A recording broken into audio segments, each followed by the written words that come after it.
Jeremy Griffith is a biologist and he wrote the book Freedom. And Stephen Hawking, one of the greatest scientists of our time, supported his extraordinary theory that I'm about to share with you. I'm Vanessa Kim. I'm the founder of Help 1 Billion and I run an online news channel. Now, we've all been surrounded 24/7 with horrific news of sickness, uncertainty about coronavirus, and we've also seen political corruption and false red flags. I think for many, it's almost got to a breaking point. And I want to really be a support to you and show you a way out of this psychological mess if you feel you need it. And it's really just crept up on all of us. So I think it's worth talking about.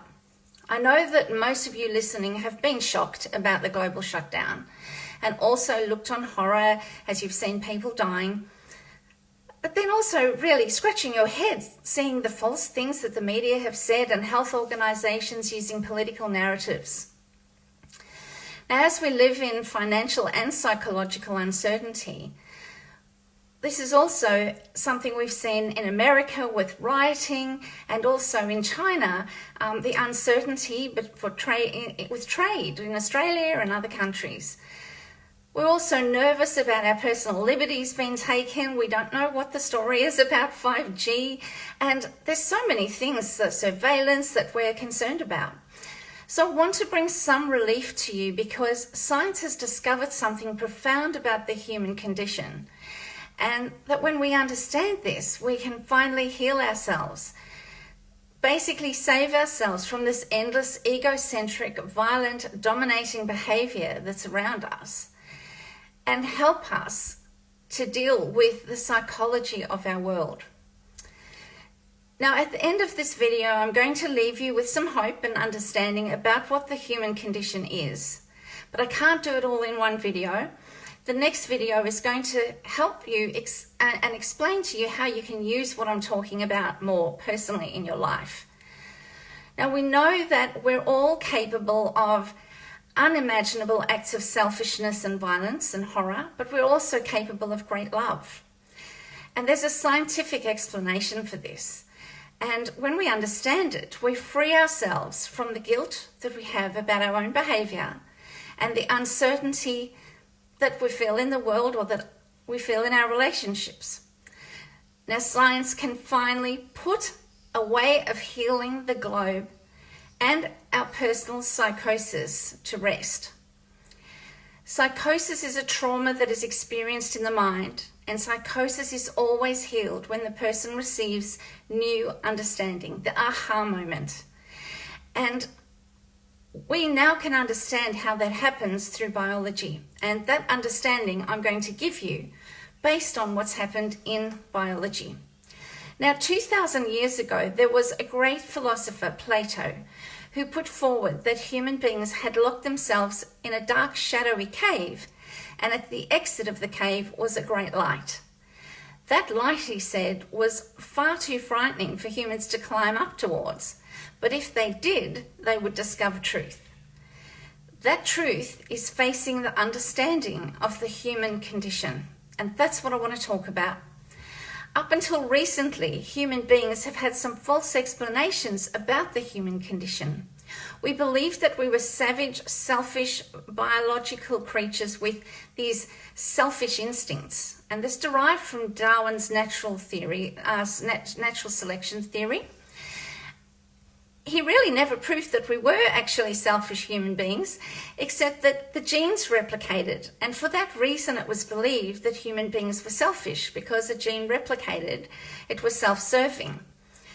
That became the narrative of the day. I mean, our wars and our financial wars with people and the way that we treat other human beings, this is all arrived out of a cultural context, out of something that we've believed we are.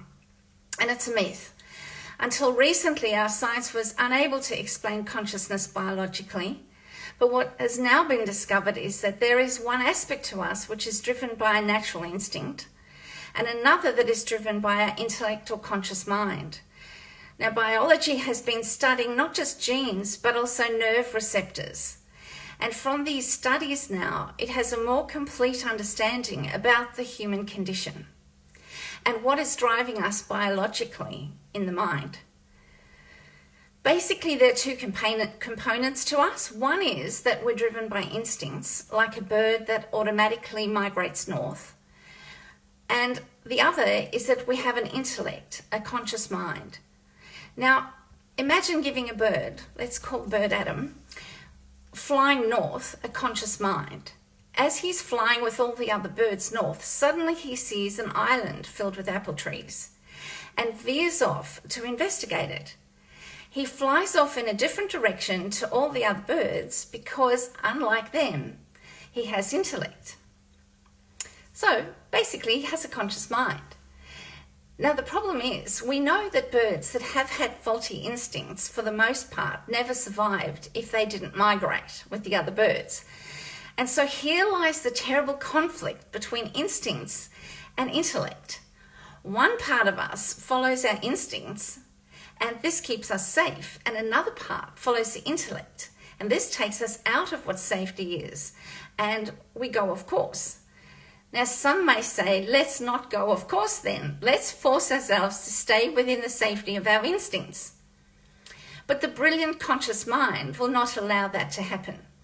We must be free to explore, and through that exploration, accept the consequences of what our free will is teaching us. Now, the trauma we actually feel in life is actually this conflict between our already developed instincts and our almost undeveloped conscious intellect. And this is a massive upset for us. And this is what the human condition is. And this is where we become personally defensive, alienated and egocentric and angry, because we're so conflicted in ourselves. And then we take that out into the world and we spawn that basically on other people as well. This is a terribly painful psychosis, but it becomes obsolete when we free ourselves of this worry, when we understand what's actually going on biologically for us, and that we do have free will, and we can use our instinct and we can use our intellect. Now, our search for understanding, whilst the whole world is condemning us, is the hardest of all tasks. But it's a heroic journey, and it's a good one, not an evil journey. And in the next video, I'm going to describe how we can use this new understanding about ourselves to transform our own lives and the world. I hope you have a happy week ahead and that I've given you something to ponder on. Put any questions below.